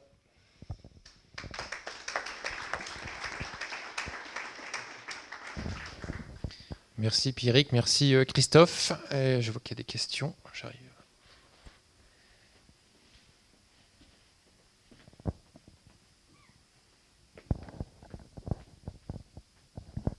Merci beaucoup pour votre présentation. Une question très rapide. Pour éviter le desserrage, moi j'avais retenu qu'une des clés était aussi d'avoir des surfaces justement très lisses pour éviter d'avoir un tassement qui se fait après, a posteriori du serrage. Donc ça vient en général assez vite, mais on engraine finalement une pièce dans l'autre, et du coup on perd un peu d'épaisseur, ce qui fait une relaxation de la tension, ce qui est contradictoire avec évidemment une tenue mécanique, notamment en fatigue, durable. Et puis en plus les picots qu'on a rajoutés, souvent s'émoussent dans le temps s'il y a glissement. Ça, aujourd'hui, on ne le voit pas dans vos essais, puisque vous appuyez une pression constante qui simule la présence d'un boulon. Du coup, est-ce que ce phénomène-là ne remet pas un peu en cause vos résultats? Oui. Alors, sur ce type d'essai, mais vous avez tout à fait raison, hein, c'est que de toute façon, dès que l'on va travailler sur des systèmes d'accroche, que ce soit des stries ou autres, forcément, le pendant, ça va être éventuellement les effets de relâchement du fait, en effet, de tassement au niveau des... Alors, rien que les rugosités, ça peut jouer. Forcément, si on joue à un autre niveau avec des texturations, où on peut amplifier ce genre de phénomène. Donc là, pour ces essais-là, on peut quand même l'identifier, parce que c'est des essais où, en quelque sorte, dans la partie glissement, on met d'abord dans l'essai une précontrainte via un système d'étau hydraulique instrumenté. Donc on mesure la précontrainte, et après, on peut mesurer le relâchement qu'on en suit. On ne met pas une pression continue. On applique la pression, qui va être représentative du niveau de serrage, et on va mesurer le relâchement derrière. Donc ça, oui, on est bien d'accord. Dès qu'on met, par exemple, des rondelles crantées ou autres, on va avoir ces phénomènes-là qui peuvent s'amplifier. Et on peut les quantifier. Après, pour le moment, le gain que l'on a est tellement important que les peut-être 5-10% de plus de pertes que l'on a en relâchement sont de second ordre par rapport au gain que l'on a. Mais c'est clair que oui, ces phénomènes de relâchement des forces, on saura toujours mieux avec des interfaces bien planes, sans aucun défaut. Donc là, c'est des choses, justement, je ne vous ai pas trop parlé, mais c'est dans notre projet là qu'on a, le pendant, c'est les phénomènes de dévissage. Et les phénomènes de dévissage, je vous ai déjà présenté dans les colloques, mais ce n'est pas le dernier, c'est ceux d'avant, nos travaux sur le dévissage. Et là, ce que l'on va faire justement sur cette thématique du dévissage à droite, c'est de comparer comment se comportent ces phénomènes de dévissage de relâchement sous différents modes de sollicitation. Parce que dans la littérature, on voit beaucoup d'essais Juncker où on justement fait du transverse, uniquement dynamique. Et on n'a pas beaucoup d'autres éléments. Donc on a aussi d'autres essais, des essais qui provoquent du choc. Les essais qu'on avait travaillés côté CETIM sont des essais de flexion. Et sous ces différents modes de sollicitation, on voit que finalement les paramètres, et notamment celui-ci, ne réagissent pas de la même manière. Donc typiquement, des éléments striés, là on n'est plus dans la cale, mais par exemple des rondelles striées, tiennent très bien sous du transversal et du Juncker. Par contre, quand on leur met une composante axiale avec de la flexion alternée, une partie axiale, on voit que sur ce type d'essai, ce paramètre-là génère plus de perte d'effort que, par exemple, des rondelles élastiques, lisses, complètement lisses, qui amènent un effet ressort et qui vont être bien meilleurs. Mais sur lequel, aujourd'hui, on a beaucoup d'essais Juncker, on ne voit pas ce paramètre-là. Donc l'objet des travaux qu'on va faire sur les 2 ans sur le dévissage va renseigner un peu ces aspects-là, quantifier un peu ces aspects-là, qui aujourd'hui, de manière comparative, qui aujourd'hui ne sont pas très renseignés. Et on peut tomber dans le piège de... J'ai été un peu bavard. Oui, j'avais une question. Alain Didier, oui, Alain. Merci pour la présentation. Est-ce qu'il y a eu est-ce que tu as pu évaluer, vous avez pu évaluer les pertes associées à un dévissage et un revissage sur le même produit? On sait que le premier est le plus impactant pour la résistance, un petit peu pour avoir un bon coefficient de frottement, mais si on fait un essai de répétabilité, donc il y a une chute qui est réalisée parce qu'on a émoussé un petit peu la structure et autres, donc est-ce qu'on a encore un peu de gain associé à ça? Alors sur ce point-là, ce n'est pas des choses qu'on a creusées encore. Vraiment, là on s'est focalisé déjà sur la performance d'adhérence. On avait un peu les références qui étaient les cales diamantées. On avait des niveaux très très hauts de tenue en adhérence. Et c'était de voir, est-ce que ce concept-là déjà, est-ce que ça vaut le coup d'aller plus loin? à quel niveau on est. Là, globalement, les réponses, c'est oui.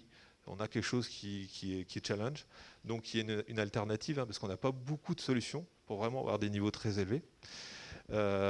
Donc là, on a plutôt aujourd'hui des retours d'expérience sur la tenue vraiment par adhérence. Tous les phénomènes après couplés liés au serrage, au desserrage et autres, c'est pas forcément des choses où on a des données bien disponibles.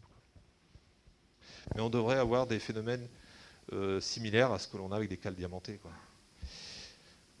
On a des effets qui, au cours du resserrage, tous les phénomènes qu'on a évoqués de tassement, ça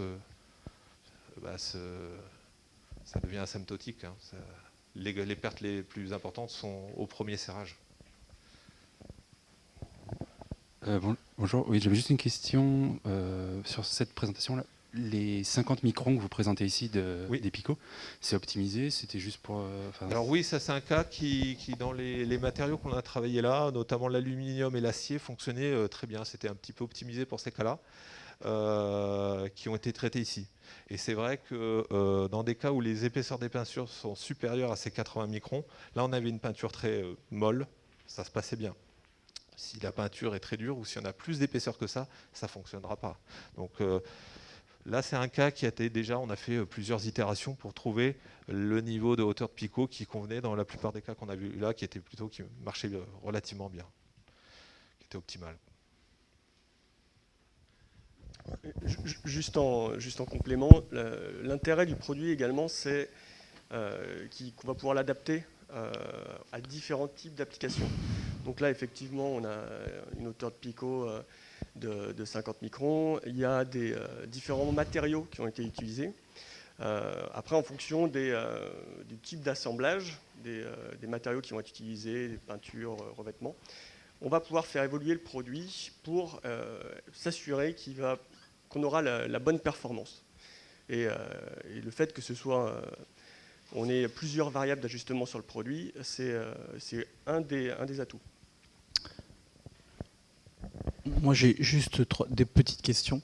Lors de vos essais, en fin de compte, tous vos essais, vous avez fait avec la rondelle à l'interface, pas sous tête de fixe ou autre. Ah oui, donc là, vous étiez vraiment sur des problématiques d'éviter les déplacements entre pièces. Hein. Exactement. D'accord. Oui. Vous avez fait aucun essai en mettant la rondelle sous une tête de fixe pour voir l'interaction qu'elle pourrait avoir sur les phénomènes pour éviter les basculements et tout, des trucs comme ça. Vous n'avez pas fait ce type d'essai? Non, pas du tout. Moi, j'ai plusieurs petites questions. C'est aujourd'hui, en épaisseur minimum, vous seriez à combien? Parce que je pense que ça va être ça le nerf de la guerre, c'est aux interfaces.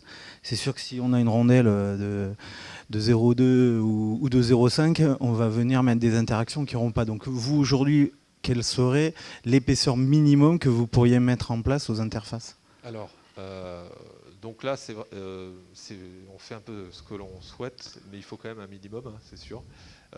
Globalement, le minimum qu'il faut garder à l'esprit, c'est qu'on va avoir une épaisseur de texturation qui fait une certaine hauteur. Là, ici, 50 microns, des deux côtés. Donc on est déjà 100 microns de hauteur de texturation. Et entre les deux, il faut de la matière. Ouais, bon, ça, entre guillemets, ça va rentrer dans les matières de chaque côté. Mais l'épaisseur vraiment qui va rester de jeu, de gap entre eux, ça serait combien le minimum? Après, oui, on est à 400. 0,4. Les K-grip, c'est 4 centièmes. Là, on est du même ordre que ce type de produit. D'accord. Et on pourrait descendre plus bas? Après, on pourrait essayer éventuellement d'aller...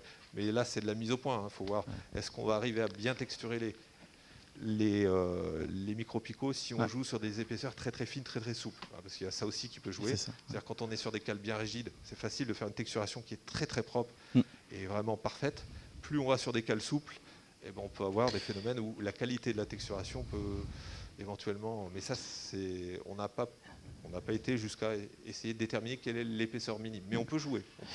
Et après, au niveau, là vous faites des essais labos, au niveau industriel, comment vous verriez pour la mise en place en fin de compte de la rondelle?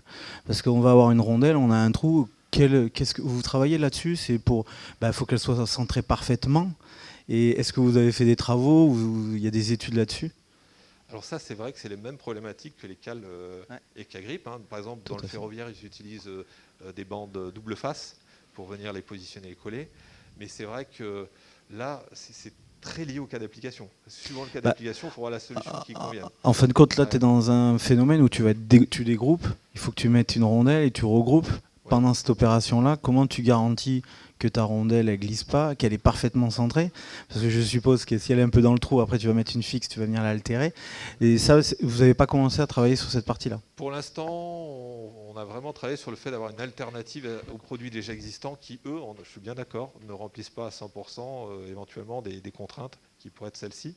Ce qu'il faut garder à l'esprit, c'est que là, on n'est pas sur un produit très complexe d'un point de vue matériaux, on est sur un monomatériau.